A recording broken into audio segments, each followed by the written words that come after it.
Putri kecil yang cantik melemparkan bunga kepada pria bertopeng.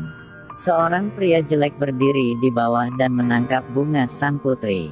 Melihat seorang pria berkulit hitam dengan wajah menakutkan, putri bungsu tersenyum. Dia malu. Tampaknya dia sangat senang. Kebahagiaan datang begitu tiba-tiba, hingga sang raja langsung pingsan ketika melihat pria jelek di bawah. Ternyata raja memiliki 7 anak perempuan. Semuanya sudah mencapai usia pernikahan. Raja memutuskan untuk membuka kontes untuk menikahi putri-putrinya.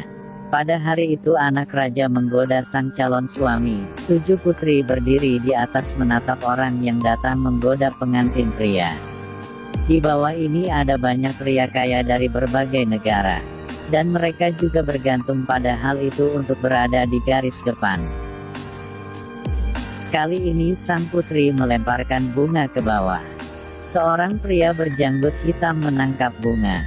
Melihat senyum sang putri itu, maklum suka banget sama pria itu. Sisanya saudara perempuan melempar bunga kepada orang yang mereka sayangi. Tetapi ketika putri bungsu melempar bunga, dia baru tahu bahwa para saudarinya telah memilih orang elit. Melihat orang normal di bawah semua orang seperti orang lain, sang bungsu tidak bisa melempar bunga ke bawah. Dia hanya bisa memberikan bunga kepada pelayannya, kemudian sedih untuk pergi. Di sisi lain pria ini ingin pergi ke negara ini untuk bersenang-senang dengan anak-anak.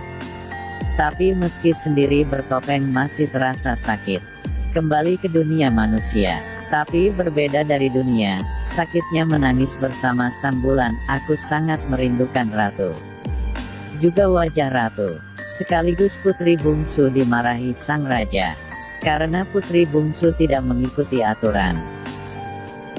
6 saudara perempuan juga menunduk dengan dingin kepada saudara perempuannya. Pada dasarnya 7 putri akan menikah bersamaan. Tapi karena putri bungsu mereka tidak bisa menikah. Putri bungsu memohon kepada ayah untuk memberinya lebih banyak waktu. Tetapi sang raja tidak setuju. Pernikahan putri tidak bisa menunggu lebih lama lagi. Tapi putri bungsu masih sabar dengan pendapatnya. Apapun itu, ini adalah hal besar dalam hidupnya. Raja sangat marah. Dia meminta penjaga untuk menemukan pria jelek untuk putrinya. Sang Tong berbaring di luar dan tidur. Sang Tong tertangkap oleh penjaga pakai jaring busur. Terpaksa pergi ke tempat melempar bunga, melihat pria yang memilih raja untuk dirinya sendiri. Putri bungsu tiba-tiba memikirkan, dia tidak mengerti mengapa ayahnya memilih pria jelek ini untuknya. Saat ini fenomena aneh tiba-tiba muncul, awan hitam perlahan mendekat. Guntur terus datang. Putri kecil melihat pria jelek. Dia menemukan bagian dalam sampul pria jelek itu. Namanya juga pangeran yang lebih tampan dari manusia. Melihat wajah Tuan Sang Tong, dengan kemuliaan yang kau bawa, putri bungsu telah tertarik. Dia tidak ragu, memegang bunga dan melempar ke arah Sang Tong. 7 putri melemparkan bunga ke pengantin pria di hari yang sama. Ke-6 saudara perempuan memilih suami tampan dan kaya. Dan putri bungsu harus menikahi orang yang jelek. Putri kecil hanya bisa menerima kenyataan ini, karena dia menangkap bunganya adalah pria yang jelek. Putri kecil telah tiba di rumah kecilnya. Baru masuk rumah Sang Tong bersujud tanpa henti. Karena membiarkanku menikah dengan istri yang begitu cantik. Ketika itu putri-putri mengunjungi adik perempuannya. Mereka melihat Sang Tong masih tertidur lelap. Putri bungsu mencoba membangunkannya, sampai putri bungsu menggoyang-goyang, tapi dia tetap tidur seperti babi. Akhirnya, putri bungsu terpaksa memotong tali. Sang Tong pun bangkit seperti itu. Para saudari menasihati putri bungsu. Tidak peduli lagi dengan ritual melempar bunga. Keluar dari tempat ini dengan cepat. Tapi sang putri kecil berkata jika dia sudah menangkap bunga, maka dia akan menghormati susunan takdir. Dia ingin melanjutkan hidup dengan Sang Tong. Para saudari mendengar bahwa saudari itu bertekad, mereka tidak menasehati untuk menghentikannya dan pergi. Tapi keluarga Sang Tong sangat miskin, nasi pun tidak ada untuk dimakan. Putri bungsu hanya bisa minta tolong sama saudaranya. Saudara perempuan yang marah melemparkan makanan ke tanah untuk menghina putri kecil itu. Dia menangis dalam rasa malu. Di sisi lain Sang Tong diberi makan teman-temannya untuk makan malam. Pasangan ini berebut beberapa makanan. Tapi saya tidak bisa bersaing. Gak ada makan jadi cuman bisa keluar dan memeluk perut lapar. Di malam hari Sang Tong melepas lapisan topeng. Duduk di tepi danau dan menggunakan sihir ibu untuk membawa ikan ke tepi pantai.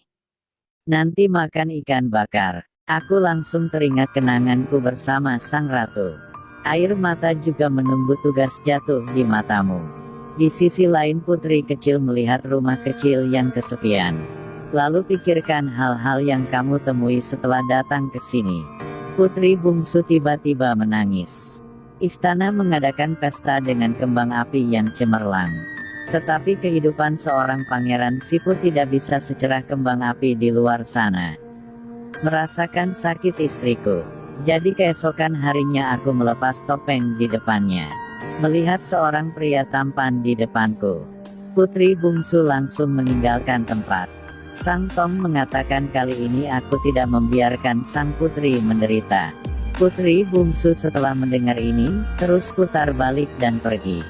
Sang Tong dengan cepat menggenggam tangan putri bungsu namun ia menolak memaafkan Sang Tong. Putri mendorong Sang Tong keluar. Kemudian mengemasi barang-barang untuk pergi. Sang Tong untuk memegang tas di tangan istrinya. Kemudian menarik tangan putri bungsu dan membawanya kembali ke rumah. Di tepi arus, Sang Tong menceritakan kisah-kisah yang pernah ia temui. Dari bayi lahir dalam tempurung, dibesarkan oleh seorang ibu menjadi manusia, kemudian dicintai oleh seorang ratu. Menceritakan semua kenangan baik dan menyakitkannya. Buat istri yang cantik, mereka berdua telah saling membuka hati. Dan melalui kehidupan bahagianya. Walaupun topeng jelek, putri kecil tidak mengeluh. Malam itu, putri bungsu ketika tidur, diam-diam mengambil topengnya. Sang putri mencoba memukuli topeng, lalu membakarnya, tetapi masih tidak bisa berbuat apa-apa. Kini Sang Tong keluar dari kamar, ia mengambil topengnya dengan marah, lalu kembali ke kamar, tidak peduli bagaimana sang putri bungsu memohon. Sang Tong masih tekad untuk memakai topeng.